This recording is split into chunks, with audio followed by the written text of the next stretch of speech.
This is the Practical Homeopathy Podcast, episode number 119 with Joette Calabrese. This is Joette Calabrese, and I welcome you to our healthcare movement, yours, mine, and the countless men and women across the globe who have retaken control of their family's health with practical homeopathy. So, for the next few minutes, let's link our arms together and embrace healthcare freedom. Join me as I demystify homeopathy, what was once considered an esoteric paradigm, into an understandable, reproducible, safe, and effective healthcare solution available to all. This is the medicine you've been searching for.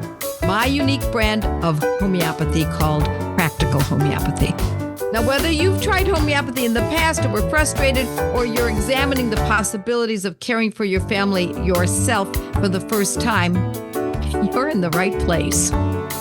In this podcast, I'll offer you my decades of clinical experience as a practicing homeopath and years of teaching tens of thousands of students so that you can become the hero of your family and community. This is true health freedom, my friends. This is my practical homeopathy.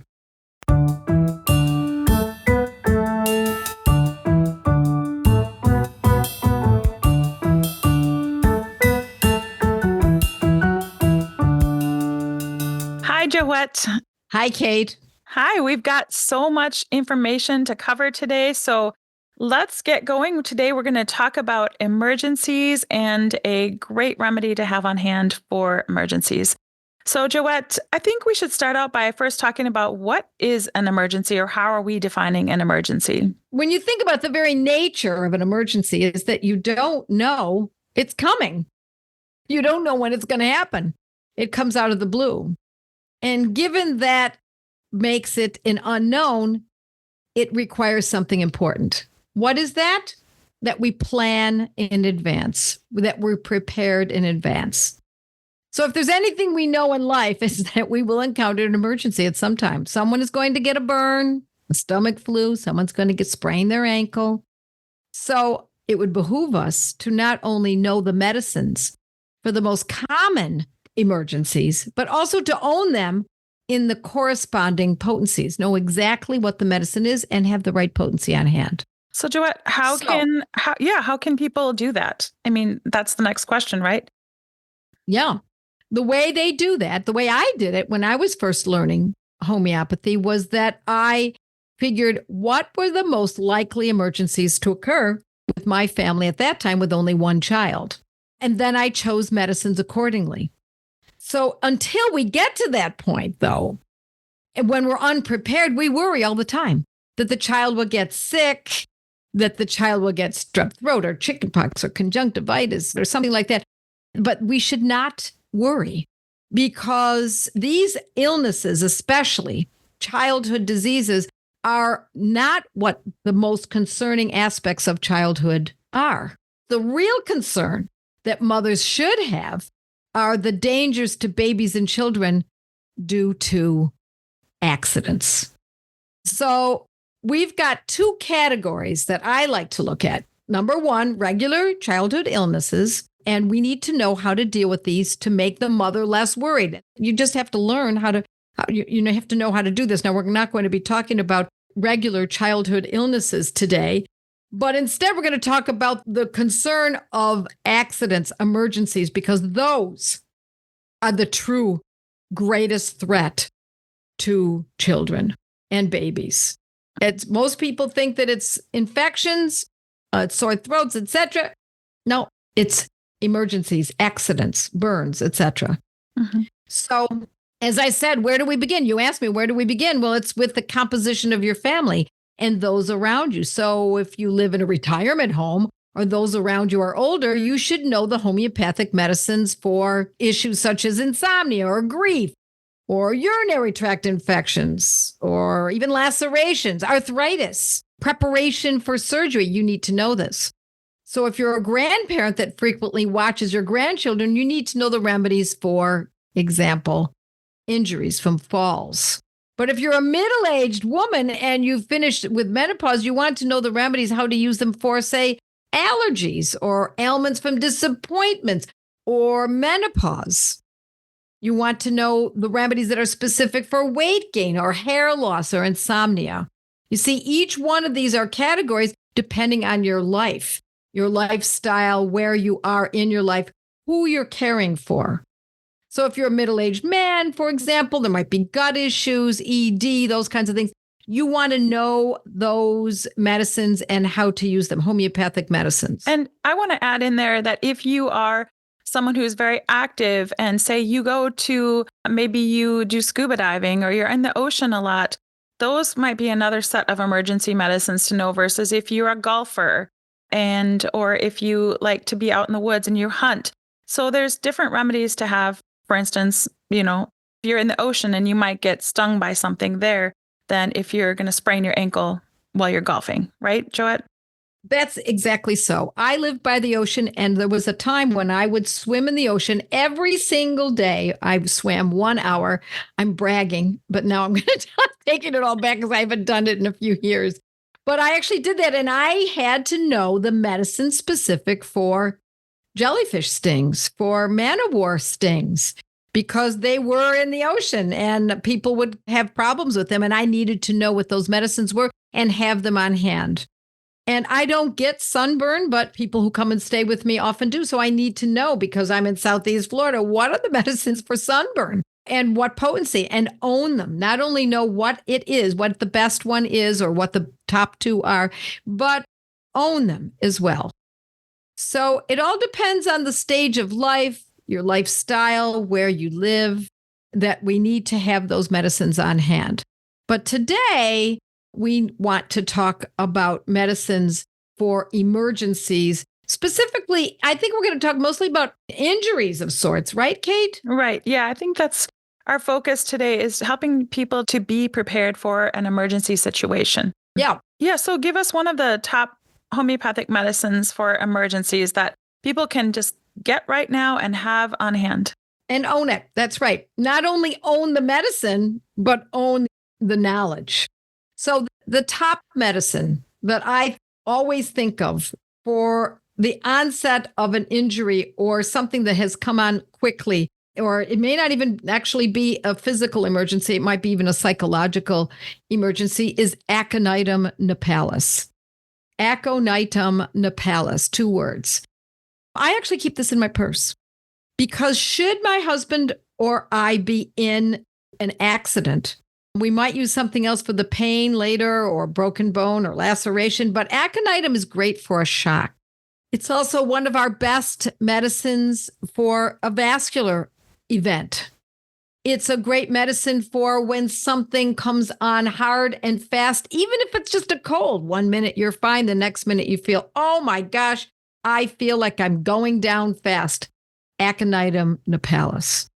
And so, as we know in homeopathy, there's a number that tells us the potency that needs to be considered. We're not going to use plain old garden variety gross Aconitum Napellus. We're going to use it in a 200C.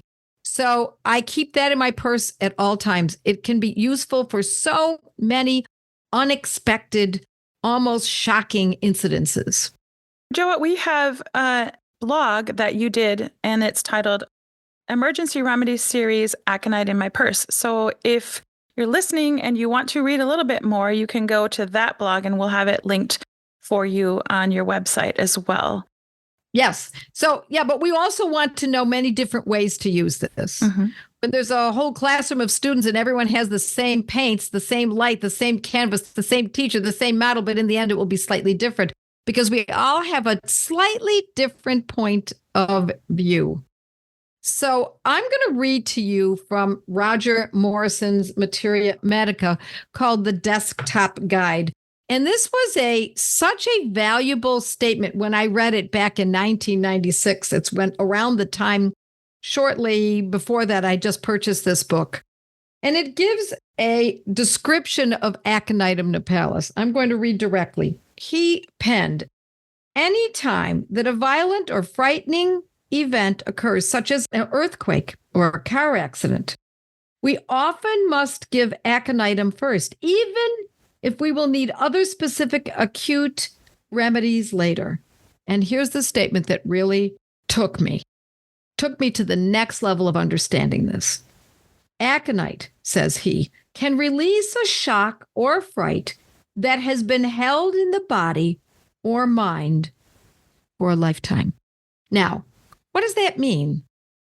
Does it mean that if someone had an experience such as witnessing an atrocity or getting stuck in an elevator for 3 days or being stuck in the basement during a hurricane for a few days, and it's so frightening, but it was 30 years ago, now it's a distant memory. It doesn't bother them. But if it's stuck, held in the mind or body for years, in other words, now, ever since that time, 30 years ago, that person is now having panic attacks. They don't even think about that event in the elevator. They don't even necessarily make that association. But for some reason, now they're having anxiety attacks, sleepless nights, ever since that event.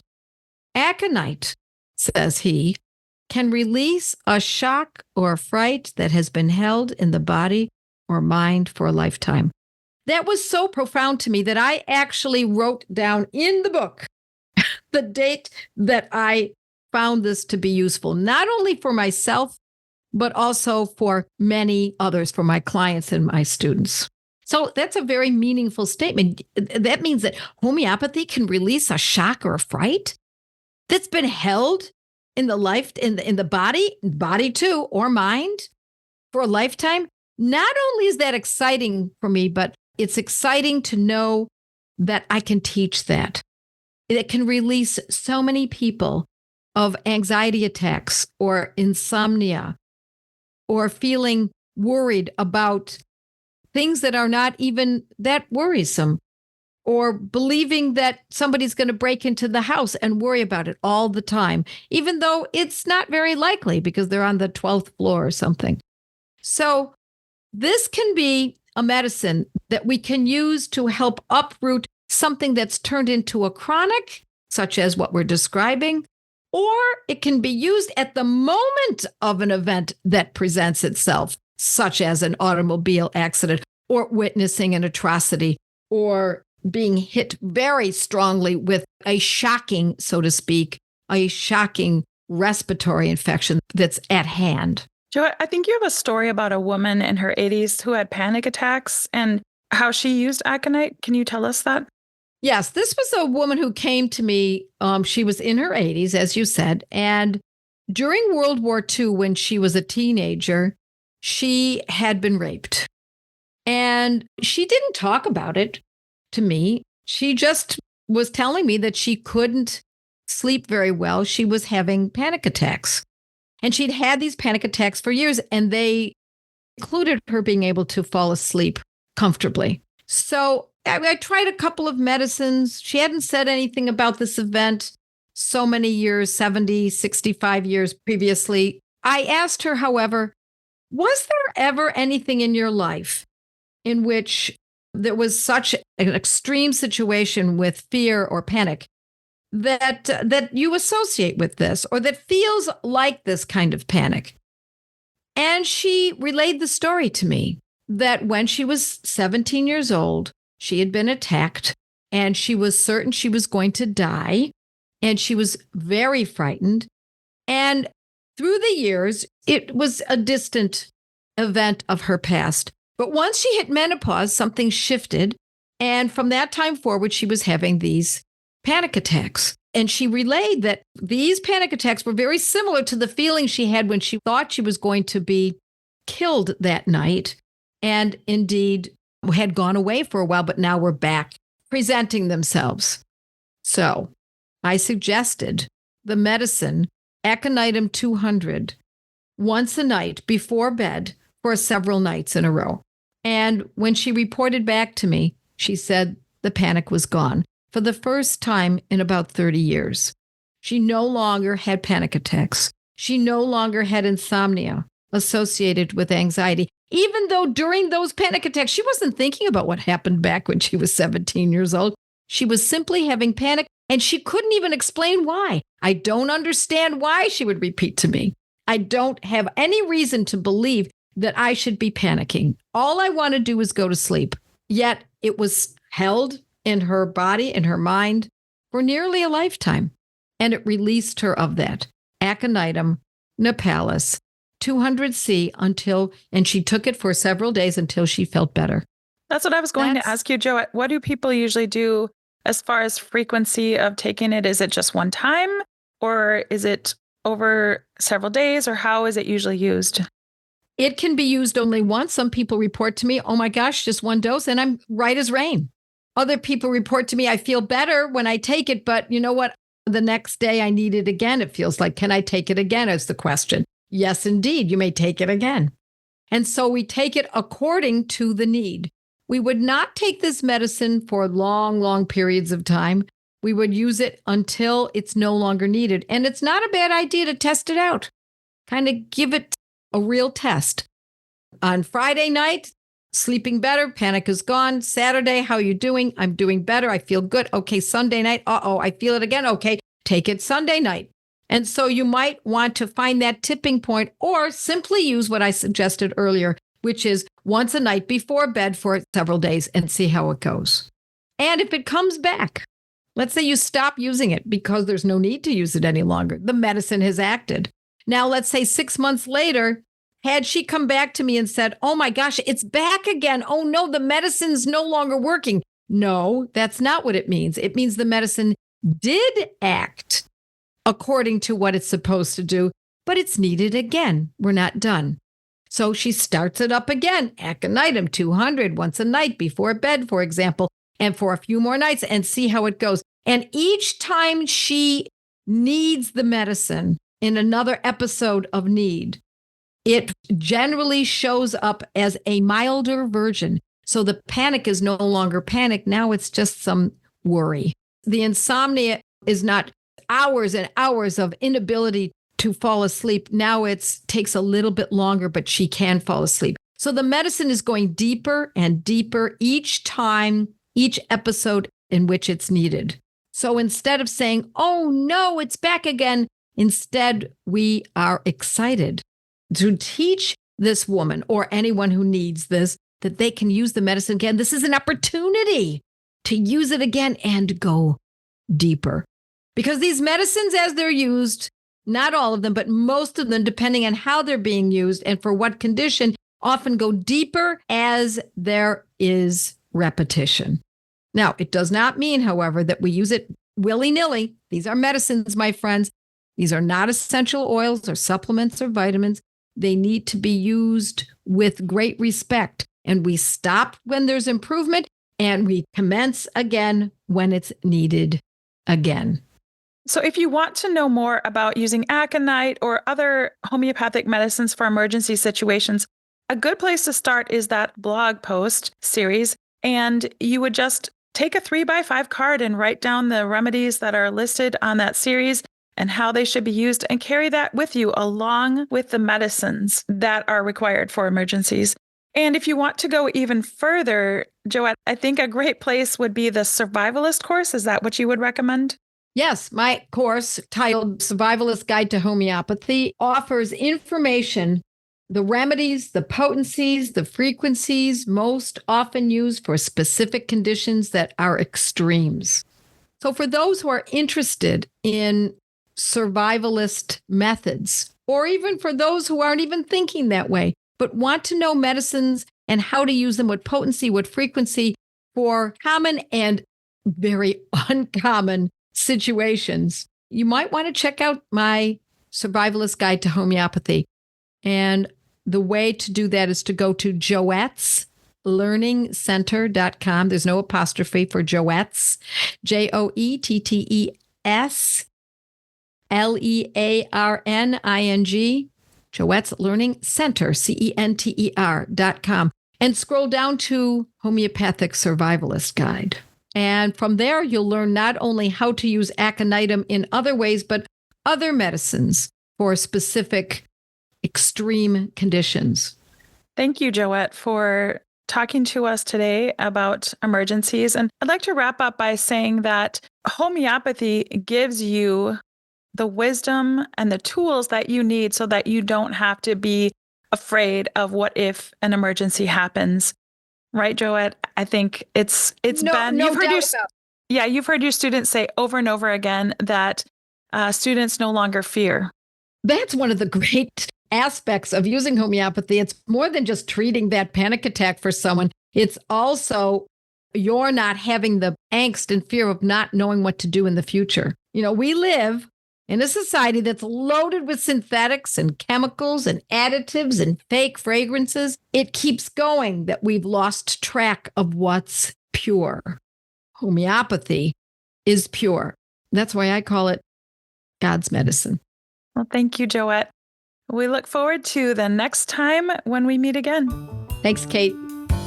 It's my honor to share as many practical homeopathy protocols for simple conditions as I can for free, without affiliates or advertising, here in my podcasts, blog posts, and Monday Night Lives. But it's critical that you learn how to use these medicines properly. These podcasts should serve as only the beginning of your training. So peruse joetteslearningcenter.com to find fun study group opportunities and in-depth courses developed by subject. Because with the proper training, you can join the thousands of students before you in developing the confidence and competence to protect the health of your family and loved ones with my brand of homeopathy, Practical Homeopathy. You just listened to a podcast from internationally acclaimed homeopath, public speaker, and author, the founder of the Academy of Practical Homeopathy, Joette Calabrese. Joette's podcasts are available on all your favorite podcast apps. To learn more and find out if homeopathy is a good fit for your health strategy, visit practicalhomeopathy.com.